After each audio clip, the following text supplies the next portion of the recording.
I think I did talk to my therapist about certain mental health jokes that I was doing for my last special Look at You. And I know at one point she said, like, maybe we don't talk about it on stage for a little while and just process. And I was like, too late. I'm already doing it.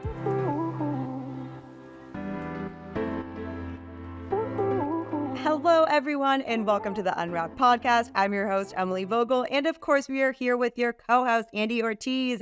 Andy, how are you? I'm good, Emily. How are you doing today? I am doing great. We are in summer. It is Pride Month. Happy Pride, everyone. It is Pride Month. Happy Pride. Hope you are enjoying it. Hope you are having a very celebratory time in whatever city you are listening from. Emily, how is Pride out there? Because I'm in the suburbs of Chicago, so it's not huge, but like in the city proper. I was just there over the weekend. I was having lunch outside of the patio because it's also patio season, finally nice enough, and it's great. And it's really fun seeing all the decorations going up, all the local shops getting into it. So it's very, very fun here in Chicago. What is Pride looking like out by you? How are things? Pride in New York City, first of all, is just unreal. But I'm also specifically in the West Village, and Pride in the West Village is just out of this world. Like every time I'm out, there's just so much energy. I'm right by Stonewall Inn where Pride basically like started, and there's always like people dancing about. Can every day be Pride? You need more than one. You need more than one month.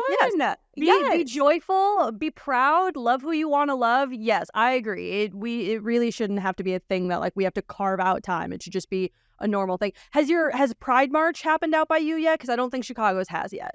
It hasn't yet. At some point, I really desperately want to get to a Pride March. So, hey, my friends who are listening, can you guys invite me to go do things? I also know that this is something that I probably could and should go to on my own, just get myself there. But I don't like doing things alone. I'm dependent on people. But what about you? Have you been to a Pride March before? I haven't, but I'm really excited. I'm really trying to go this year. Again, friends, invite me, or I'm going anyways. I'm super excited about this year. I will be out there. And I just love Pride. There's so many fun events. I think Max is doing this like House of the Drag event, like a play on House of the Dragon, but drag queens, which is incredible. And I know we talked about this last time, but like we were at the House of the Dragon premiere last week. But this Sunday, House of the Dragon comes back. I'm so excited. That's one of the things this summer that I can't wait for. There's nothing like House of the Dragon, Game of Thrones universe, Sunday nights. Give it to me. It's like a whole event. I remember when Game of Thrones was in its heyday, and it was a whole event, people watching those. And it's the same thing for House of the Dragon. People are planning their schedules around it. So I like when people come together for pop culture. I feel like it doesn't happen as often anymore. So I'm excited. And hey, that's our friend Olivia Cook in House of the Dragon. If you haven't listened to her episode here on UnWrapped, you probably should, because she is a lovely person. We had a great time with her. And you got to see her at the red carpet. I know. I told her, I was like, we loved the conversation with you. I told her that Andy hit up all of her spots, all of her recs in London. She was super happy that Andy made time to go check out some of her favorite London spots. Of course I did. When Olivia Cook gives you a list of recommendations, you're not going to just not make time for it. And they were legitimately great. So Olivia, thank you again for that. We love you so very much. What else are you watching? Anything? Or is that top of your priority list right now? That is something that I'm excited to be watching. Another series I just finished was The Sympathizer. This week, we went to a Q&A with Robert Downey Jr. And again, quick plug, his wife, Susan Downey, was on our podcast with her producing partners. You're in like series mode right now. I'm in like summer movies mode right now. And Inside Out 2 is coming out. And I am so excited. I'm going to get emotionally wrecked by it. I am prepared, except I am not. And Maya Hawke voices anxiety. And anxiety is this like little orange creature, which orange is my favorite color. So I don't know if it's a good thing to say like anxiety is going to be my favorite emotion. But I feel very confident about that. But talked to Maya Hawke about the movie a few weeks ago, and she had some really good insights on like what kind of place anxiety can hold in your life and how she approached playing the character. And she's a really smart person. So I would 10 out of 10 recommend checking out my interview. I'm sure that doesn't sound biased at all. Oh, I cannot wait to check it out. But speaking of just amazing, talented, badass women, we have such an incredible guest, the one and only Taylor Tomlinson. She is just someone I look up to so much. It's just really cool to see like someone who is our age hosting their own late night show, comedy specials like on Netflix. Like, what is just a cool, badass woman? I want to be her. I want to be best friends with her. And I really enjoyed our conversation. Same, so I think we should play it for the people. Taylor Tomlinson, hello, and welcome to UnWrapped. First and foremost, we start every interview the same way. A very important question. How are you today? Genuinely, how are you doing today? I was listening to your podcast earlier, and I love that you start that way. That's so nice. I love that you start with, but we actually mean it. How are you? No bullshit. That's so nice. I'm good. I'm tired. I just came from set, so I was a little stressed in traffic to make sure I got here. I think I'm tired and I'm a little overwhelmed, but I'm overall good. Is it a how are you doing today, or is it how are you doing in general? What are you guys wanting? However you choose to interpret it. If it's today, if it's in general, it's however you feel like you're doing. Okay. How are you doing genuinely? I'm overwhelmed. I always get a sudden burst of energy before these interviews, so now I'm like chomping at the bit, and I'm also very much a fan of yours. So I'm like ready to go. Oh, I'm ready to get into things. And yes, and you know what, Taylor, I'm going to start things by making super awkward. I decided I wasn't going to, and I'm changing my mind on the fly. Yes. We're a low energy bunch, in case that wasn't super clear. I'm excited to talk to you because I love your work, but also because one of my best friends in the world, a couple months ago, she knows what I do for a living, but she goes, have you ever heard of Taylor Tomlinson? I'm like, oh my God, I fucking love Taylor Tomlinson. She goes, you remind me of her. And I was like, thank you so much. And I'm sorry that's going to be such an insult to you, but to me, it was the highest compliment. No, that's not an insult at all. That's so nice. Oh my gosh. And thanks for being a fan of mine. That's really nice. And I believe you and everything. Sometimes people say it and you're like, are you though? You don't have to say it. Here's the thing. I learned this in high school. I said it to Emily before we started recording. Liars go to hell. And I'm going to hell for a lot of things, but it's not going to be for lying to you about being a fan. So Emily, how are you doing today? I'm doing good. Yeah, I'm tired, but listening to you talk about sitting in some of that traffic, I am in New York City now. I was in LA, and that is something I do not miss. Is there's some traffic in New York, but now I'm like a New York City subway girl, and I feel like I'm like being all like Sex with the City. I cannot with the subway. I panic down there. I don't know, because if something goes wrong, you are just stuck on that train. Yeah, well now that's gonna haunt me forever. I'm so sorry. I'm so sorry. Good that work. Never occurred to you before? I'm so sorry. No, I'm more. I guess if something happened, yeah, I'm more the scared of other things, like just like mugging or definitely like. But I always thought there'd be like an escape. But you're right. I mean, I'm sure there is. I'm sure there's a door into the tunnel, right? And none of this sounds better. I just get here, the train will break down and there's nowhere to go. Like, I was stuck on a very hot Southwest flight yesterday that was delayed a couple hours, and they didn't let us deplane. But even then, that if you go, hey, I really have to get off, they'll let you off. Like, the outside is right there. You're not underground. Yeah. Well, now I'm starting to get all of this other anxiety now, because I also have I have to go pee every 2 seconds. So now if I'm down there, now I'm like, what if I have to pee? Like, that's the hardest thing. That's the hardest thing about New York City for me, is having to plan where I'm gonna go pee if I go on a long walk. Yeah. That's making me feel really so good about living in Chicago. I'm in Chicago, and I can drive places and be mostly fine. I can take the L if I really need to. I can take public transportation. So this is really reassuring me. So thank you. I appreciate this. Okay, well, hot tip, if you're in New York, this is what I do if you really have to go to the bathroom while you're on a walk.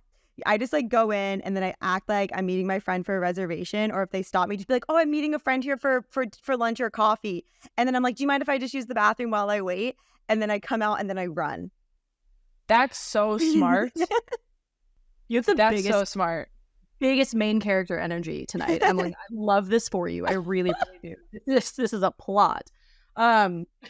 We're going to get on. This is one of many tangents we're going to get on, but I'm going to try and steer us back to the topic at hand. And I just want to call out one joke in particular, because there are so many of yours that I love, Taylor. But when I was watching your latest special, it's when you rewrote Prince Ali for one of your jokes. I just there's no way for you to know this about me. Aladdin is my favorite Disney movie. The genie is my favorite character. And that is my favorite Disney song. And so that joke was the moment I was like, oh, she's me in like a way more successful timeline. And so I just want to thank you for that joke. I really, really enjoyed it. And that's all I really have to say. I don't have a question about it. I just want to thank you for it. Thank you so much, because I can't sing and my face would get really hot every night performing it, to the point where I almost didn't put it in the show because I felt so embarrassed that people were going to see me, even in a jokey way, attempting to sing. And I found it so humiliating. So thank you so much for liking that joke. You I think crushed it. I think Andy's actually recently like performed that on one of our podcast recordings, like just her singing it. So it may or may not be my karaoke song. I don't know. We're working on it. We're working out the kinks. But it was a moment where I was like, oh shit, all right, I love her a lot. So all That's Disney so jokes, nice. always, please do it. I mean, always. Yeah, I watched Aladdin, I think, every day from ages like 4 to 7. Yeah. We're the same. We're the same. We're the same. I feel like I'm talking to twins right now, like separated at birth. Well, actually, I did bring a birth certificate. No, I'm kidding.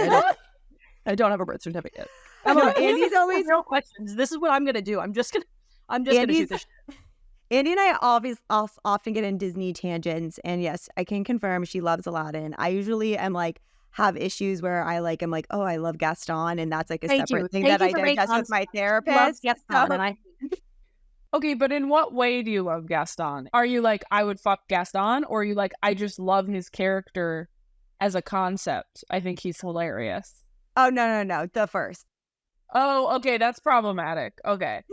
that song is incredible. It is. Gaston, no, it's incredible. It's a great song. Yeah. Yeah. But no, you're in it for the wrong reason. I believe the exact term she used was BDE, if that gives you any insight into who Emily was or is. So let's just, I thought big dick energy was when you didn't expect them to have a big dick, but they just act like they do. And he obviously does. Yeah, but I don't secretly see him like not. Really? His waist it's a lot of bravado. It's a lot, like, let me show off my chest hair. It's really giving like micro is all I'm saying. Can I just say, I did not think that we were going to cover what we thought Gaston's dick size was. Certainly not in the first 10 minutes. Yeah. Oh my God. Well, I'm going to skirt us back to what we actually came to talk about. So it wasn't in our plans at all. But skirting back. Okay, so Taylor, you've had your own late night show for some time now. Like, how are things going? It's good. I mean, I think the first month I was very overwhelmed, and I was a little bit like, oh man, am I going to be able to do this? Because it was much more than I expected, mostly in terms of like the press I had to do going into it. I did like a lot of press about the show before I'd actually gotten to host the show. So I was answering all of these questions going like, I think it's going to be like this, but I didn't really know. And when we finally started actually doing the show, I was like, oh, thank God, this is so fun. This is exactly what I thought it was going to feel like. And everybody I work with is so fantastic. Like, just everybody on the crew, the writers, like our showrunners, like everybody is so lovely that it's such a nice place to go in every day and make something together. And it's different every day because it's different panelists every day. It's different games every day. It's different news stories every day. And it's just silly and fun. Like, it really is everything I wanted it to be. I feel like it really shows like when you're watching it. And a lot of times you see comedians do like stand-up bits, but then seeing them on your show, like just being themselves, is a really cool side of things as well.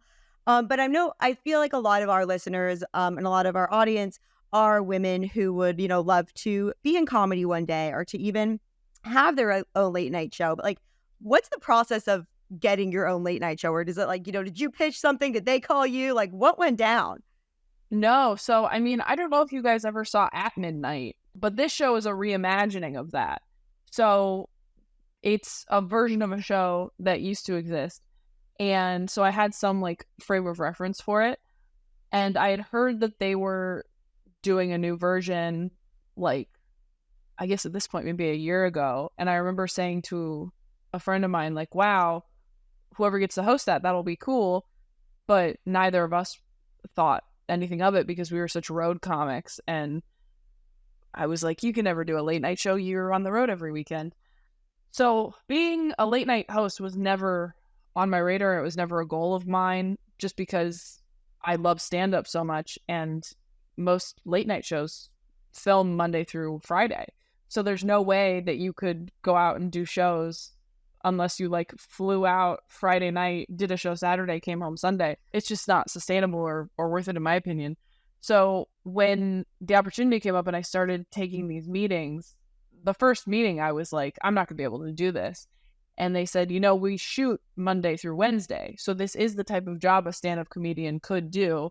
And you really could keep doing stand-up and do this job. And once I found that out, I started to rethink things. I started to really think about what it would be like to do it. And it was, it was a few months of doing interviews, taking meetings with them. I did a screen test, which really helped. I met Joe Firestone, our head writer, and just kind of very slowly realized I did want to take the job if they offered it to me. But I was just as surprised as anybody else. And I honestly couldn't tell you how to go about getting your own late night show, because I feel like I just stumbled into it. I'm not sure. Like, I don't know. I need to do more research on it, but I wonder if anybody with a late night show currently was like, this is my dream to have a late night show, because it does feel like this opportunity that comes up and you're either ready to take it or you're not. But I'm probably just projecting my own experience. So they tell you that you get to have your own late night show. They tell you that you get to stay on the road. And I need you to know, I do hate myself for this joke I'm about to make. But essentially, they were telling you that you could have it all. Yes, they were. And you know what? They made that joke too. And I appreciated it. As far as like people who want to get into comedy, though, I know how to do that. If you want to be a stand-up, I mean, there's a very clear path. I mean, you just have to get on stage and write as much as possible and go to open mics and hopefully move to a city with a good comedy scene and make friends and write with your friends. And like, unfortunately, there's no way to get better at stand-up than to just do it. It's humiliating, but you just have to do it. Horrifying. It is. One thing I do want to ask about, let's talk about the fan reaction, right? Because you addressed this even on the show, but there was like a subsection of fans that was so convinced that you got duped into doing this show, right? That people thought you were going to host like a traditional talk show format.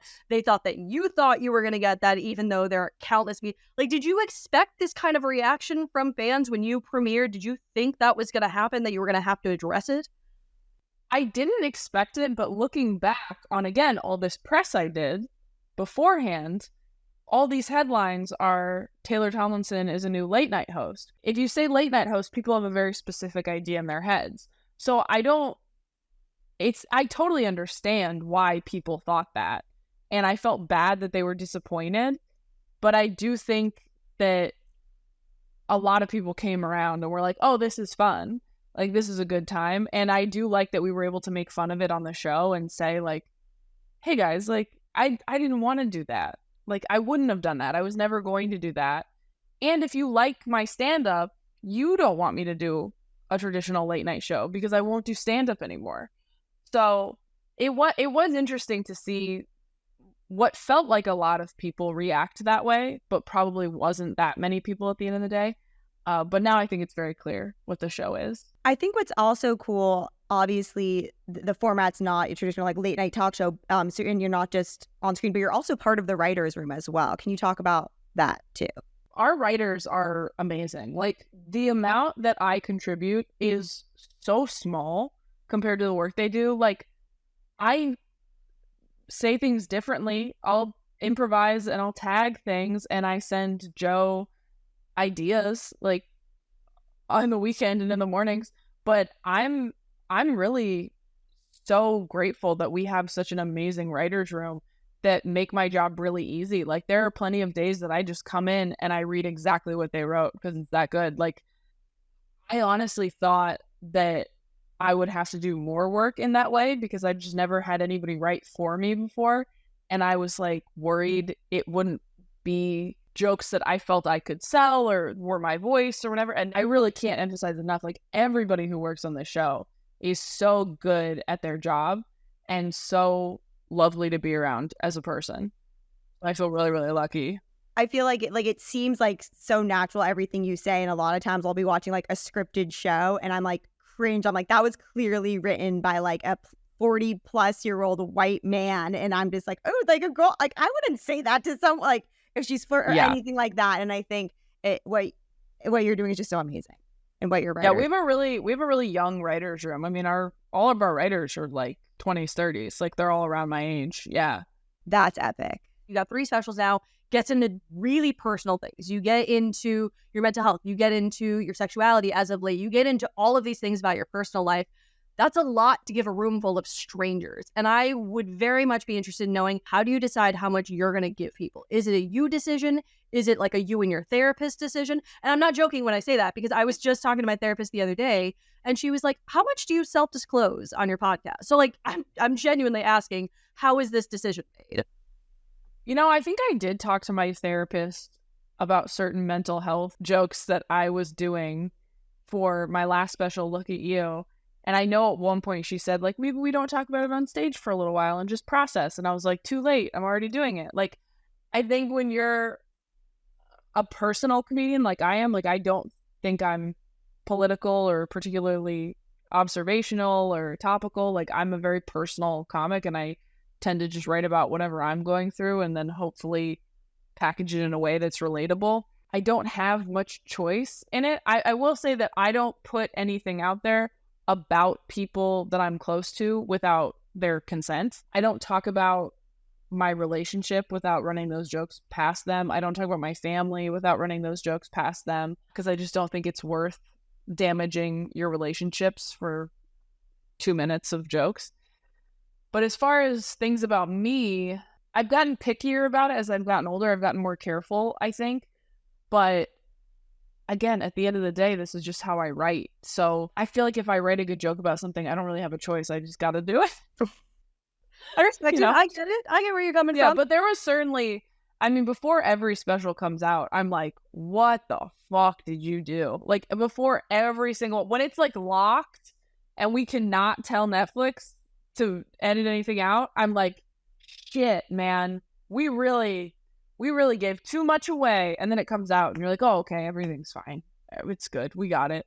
But yeah, I'm always hit with some last minute panic.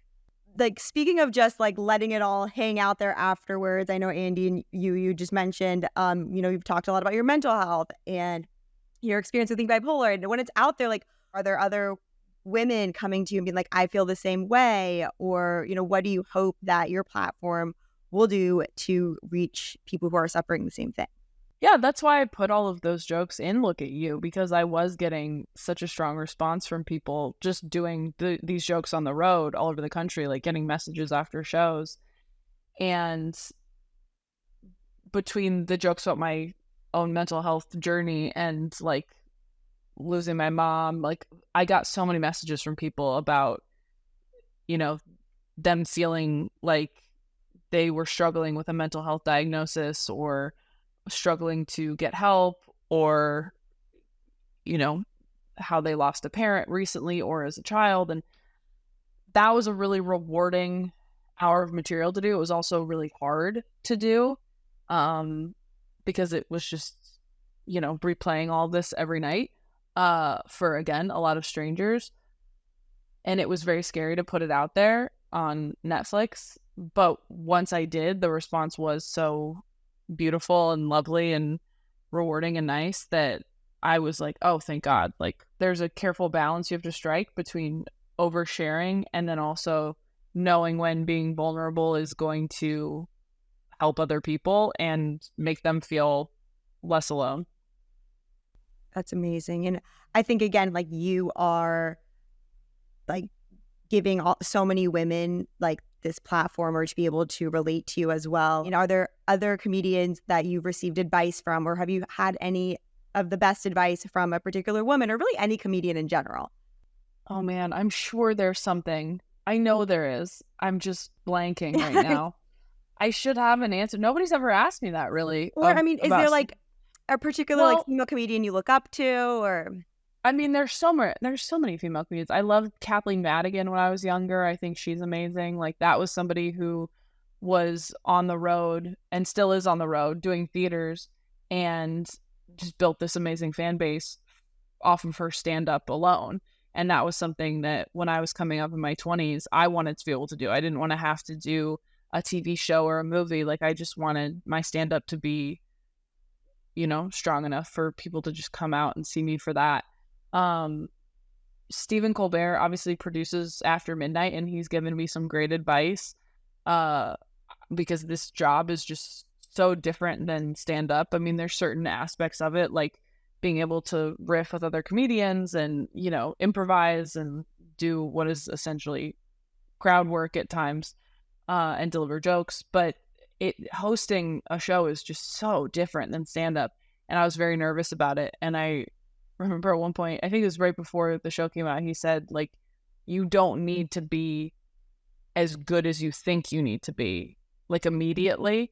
Like, you're going to grow into it, you're going to figure it out, and, like, people just want to hang out with you. People will just come to the show and be happy to see you. And, you know, you don't have to, like, be the funniest person there. It's been helpful for me to go into this job going, okay, this show isn't about me being funny. It's about supporting these 3 other people and helping them to be as funny as possible and setting them up to be the funniest people on stage. And if I'm funny, great. That's just a bonus. Which again is the exact opposite of stand-up, where it's just you. So you better crush it because there's nobody else there. And yeah, just seeing the way he treats his staff and his team and the way everyone who works for him and with him love working for and or with him, I think it's always really inspiring to see that in this business. I mean, at the end of the day, you are right now the only woman in late night. Regardless of format, you are the only woman hosting a late night show. And I imagine that has to have its own kind of pressure, its own kind of burden. What is that experience like for you? Do you lord it over people? Because I probably would. If I'm being honest, I might lord it over some people. But also, it seems like it could be very overwhelming because I'm sure you've gotten that question 8,000 times. You're the only woman in late night. How are you going to do with it? Like, how have you been kind of processing that as this goes along? Yeah, and maybe I'm just dumb because I didn't anticipate that at all. When all the articles started coming out about Taylor Tomlinson becomes the only woman in late night, I was like, oh, I didn't really see this coming.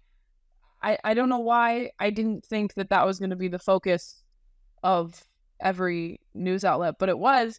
And I think because I was like, well, there's been other women in late night before. Like, to me, I'm like, there's hardly anybody in late night, period. But I was like, there's been other women in late night. Like, Lily Singh had a show, like, just a couple years ago. Like, Chelsea Handler was so huge growing up. Like, Joan Rivers. Like, there have been women in late night, and obviously shows like Kelly Clarkson and Drew Barrymore and Jennifer Hudson. Like, you know, there are women hosting TV shows. So I guess I just didn't really, I don't know. I just didn't know that would be such a big deal. But then as I did all these interviews and talked to so many people about it, I was like, you know, if I were 13 and a huge comedy fan and this show came out and a young woman was hosting it, youngish, I'm 30 now, I would have been thrilled. I would have been like, holy shit, that's amazing. So I never want to downplay it, but I also, you know, I also never want to be like collecting rounds of applause for it as well. I want to circle back to the young-ish thing. I need 30 to still be young, because here's the thing. This has been a theme on our podcast as of late. I turned 30 in 2 months. Emily already turned 30 recently. I'm one of those bitches that's having a crisis about it. I really didn't want to be, but I'm one of those girls that's having a crisis about turning 30. I'm going to Disney World to celebrate, because if I'm going to have a crisis, I'm going to do it in Disney World. That just feels like, so can we just agree? 30 is still young. There's no threshold there. No, I really want to talk about this. So you just turned 30? Yeah, and we were just talking about this on our last podcast, like one of our recent podcasts too, where it's like, okay, crisis. All of a sudden, I'm seeing gray hairs. Like, I'm not fitting into my pants. But you feel, so you're in crisis right now after turning 30, or do you feel better now that you've turned 30? Actually, I think It's a mix. I feel like maybe mentally I'm a little bit better, but lately now that I'm like, oh my God, I'm getting gray hairs, it's gone a little bit crisis within the last few months. But Yeah. but leading up to it was worse. Yeah. I felt the same. I turned 30 in November, and I think 29, I felt real weird. And I also felt like, well, I guess I'm done growing. I guess that's it. And then since I've turned 30, I've changed more in the last 6 months than I have in the last, I don't know, 10 years. Like, I feel like I'm still changing so much, which is infuriating. I'm so tired of growth. But the last couple months before I turned 30 were so brutal. And then once I turned 30, I felt way better. And I know a lot of people who said that to me beforehand, and I didn't believe them because I was panicking all of 29. And then I did kind of feel that shift inside me that was just like, okay, like, I don't care as much anymore. Yeah, like mentally, I think once I turned 30, it was so much because you just think like you're saying, like, I felt like I was gonna like plateau, like this is it, this is life, I've done it all, like I made it to 30, no husband, no kids, this is life, and then I'm here and I'm like, look, like I feel like now I feel more like, I have this new knowledge and I'm in my 30s and I have all of this other experience and let's go. And then I saw gray hairs, but now this is kind of helping me a little bit. This is my therapy right now where I'm like, you know what? Heck yeah, you're 30. Yeah, no, being 29 is really embarrassing. It feels like you are like staying at a party for too long and everybody's like, why are you still here? And you're like, I'm literally waiting for my ride. Like, I would love to leave. And then you turn 30 and you kind of turn a corner and you're like, oh, okay. And I guess I'm an adult now. Like, all my 20s, I was like, I'm still a baby. And now I'm like, no, you're a grown woman and you can kind of say what you want and need, and people have to listen to you, as opposed to when I was 27 or 25 or 23, and I was just constantly like, I'm so sorry. Is this right? Is it okay that I want this? Can I be super honest right now? We're at our time. We're gonna wrap with you, Taylor. But I really need to be honest and say that this whole metaphor, it makes me feel like when you're feeling kind of sick to your stomach, and everyone's like, "You'll feel so much better once you throw up." That's kind of the vibe I'm getting. Is once you turn 30, like just once you do it, it'll be fine. You'll feel great. And I'm just like, that's kind of what I took from that. Maybe not the best takeaway, but it's honest. It's true. No, it's so perfect. I can't even tell you how perfect that is. You just need to purge. You just need to purge your 20s from your system. And like, did you love your 20s? I don't know. I have terrible memory. I blocked out anything past like 2 weeks ago. I couldn't tell you what's going on. So like, I don't know. I think they've been okay. I had a crisis when I turned 26. Getting on my own insurance was a whole thing that I didn't expect. And the rest of it, I don't know. I think they were good. Yeah. Yeah, look, I didn't love my 20s. My 20s were tough. And so when I turned 30, I was like, oh, thank God. And I had my best friend turned 30 in July. And so she was ahead of me and she was kind of freaking out right before. And then like on her 30th birthday, I was like, how are you feeling? And she's like, honestly, amazing. She's like, I feel like myself. And I was like, okay, so maybe that'll work. And then I turned 30 and I felt the same way. I felt like, okay, yeah. Okay, so here's what's going to happen. I'm going to a baby shower the day before my 30th birthday, which is rough. But on my actual, it's fine. It's fine. It's my best friend. It's her first. I'm doing great. But on my actual 30th, I will text you guys and I will let you know. And I will say, guys, I feel good again. And it's going to be great. Oh, come on. You're going to be? Yes. Okay. Andy, we need videos of you because you'll be at Disney World celebrating your 30th birthday. We need full Aladdin mode. If you want us to bring guests on into the video, you can. I won't say no. We don't have time. I have a whole Aladdin thing about Disney. Hang on. Let's do a proper wrap. Hang on. Let's be professional. Taylor, thank you for joining us on UnWrapped today. I hope that you have enjoyed going from Gaston's penis size to talking about your career, to talking about turning 30. I really hope that this has been a journey, a magic carpet ride, if you will, that you enjoyed. And we hope that you will come back and have another conversation with us at some point in the future, because it really, really has. And we have to, because I have to know how you feel about being 30. So I'm serious. We do have to do that. Good. Excellent. It's on record and we're going to cut it right there. Thanks, guys. Bye.